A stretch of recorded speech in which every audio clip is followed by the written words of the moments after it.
Bismillahirrohmanirrohim. Assalamualaikum warahmatullahi wabarakatuh. Alhamdulillahirobbil alamin. Wassalatu wassalamu ala asyrofil anbiya'i wal mursalin wa ala alihi wassohbihi ajmain.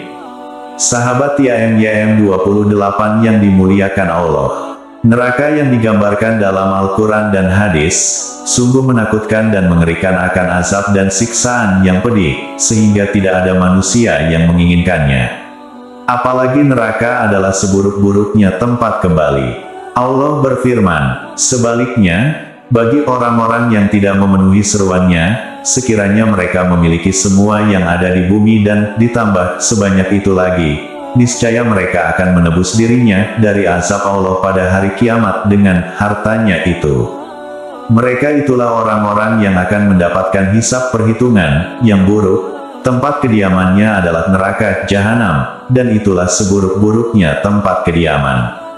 Quran Surah Ar-Ra'd ayat 18. Namun herannya, begitu banyak manusia yang justru akan berbondong-bondong menghantarkannya ke neraka akibat dari dua perkara yang juga banyak dilakukan oleh manusia.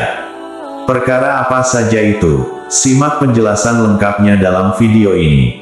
Dua perkara itu disampaikan dalam hadits dari Abu Hurairah. Ia berkata, Rasulullah Shallallahu Alaihi Wasallam ditanya mengenai perkara yang banyak memasukkan seseorang ke dalam surga. Beliau Shallallahu Alaihi Wasallam menjawab, takwa kepada Allah dan berakhlak yang baik.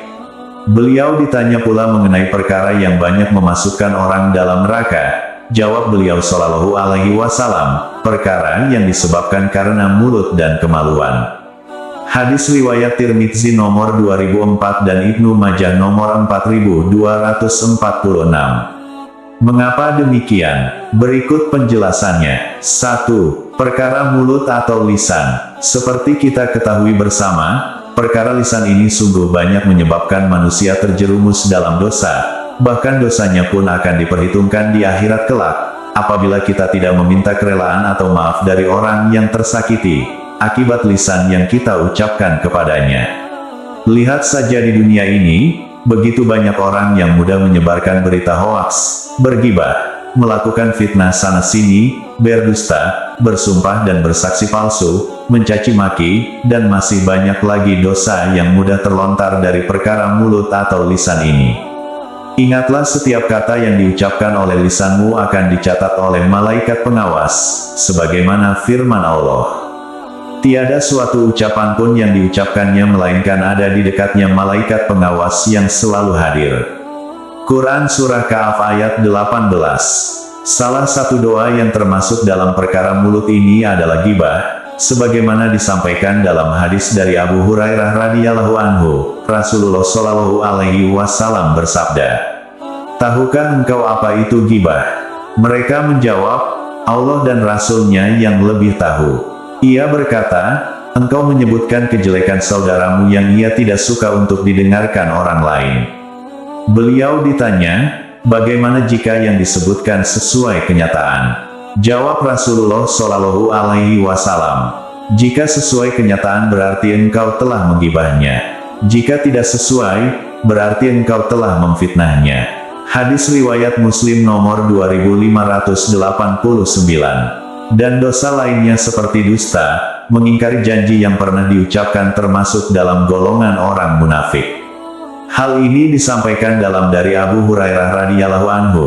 Ia berkata bahwa Rasulullah Shallallahu Alaihi Wasallam bersabda, di antara tanda munafik ada 3, jika berbicara, dusta, jika berjanji, tidak menepati, jika diberi amanat, ia khianat.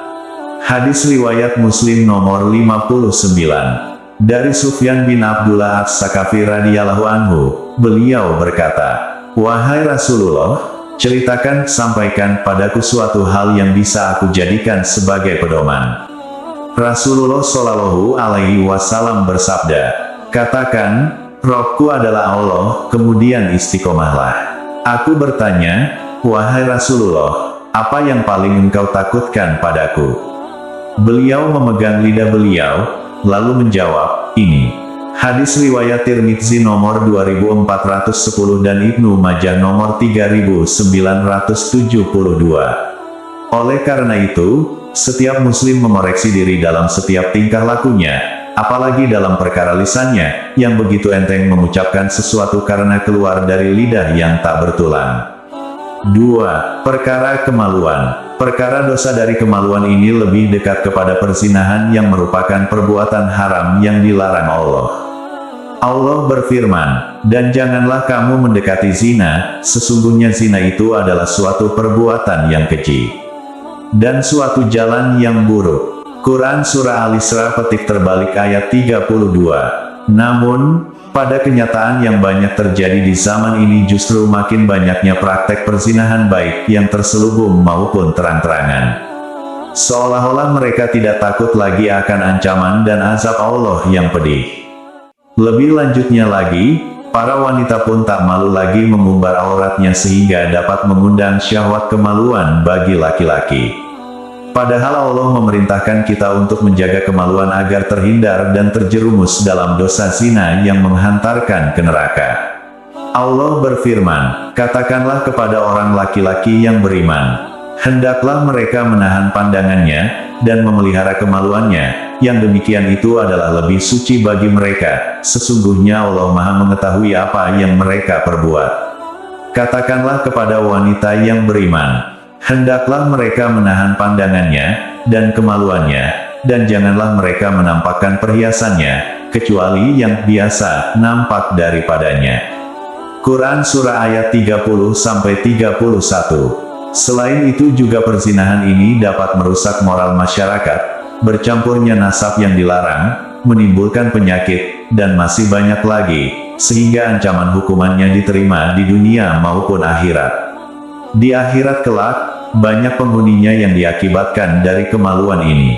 Dari Samurah bin Jundub radhiyallahu anhu tentang mimpi Rasulullah Shallallahu alaihi wasallam ketika berjalan bersama dua penjaga neraka.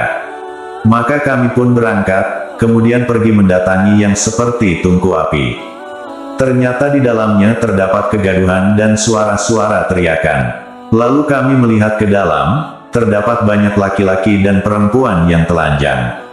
Mereka disemburi api dari arah bawah mereka. Apabila api itu datang menyembur mereka, mereka berteriak. Rasulullah Shallallahu alaihi wasallam bertanya, "Siapakah mereka ini?" Mereka berdua menjawab, "Berangkatlah, berangkatlah." Maka kami pun berangkat. Lalu disebutkan siapakah mereka itu. Adapun laki-laki dan perempuan yang telanjang itu yang berada di dalam bangunan seperti tungku api adalah para pezina peselingkuh. Hadis riwayat Bukhari nomor 7047. Demikianlah dua perkara dosa yang banyak menghantarkan ke neraka. Oleh karena itu, kita harus dapat menjaga lisan dan kemaluan agar tidak terjerumus dalam dosa yang memasukkan kita ke dalam jurang neraka. Ya Allah, teguhkanlah iman dan Islam kami sehingga kami dapat menjauhkan diri kami dari perbuatan maksiat dan dosa. Amin ya robbal alamin. Kami berharap apa yang disampaikan dapat bermanfaat bagi sahabat TIMYM 28 yang dirahmati Allah. Kami mohon maaf atas segala kesalahan dan kehilafan dalam penyampaian materi ini. Wallahu alam bishawab. Wassalamualaikum warahmatullahi wabarakatuh.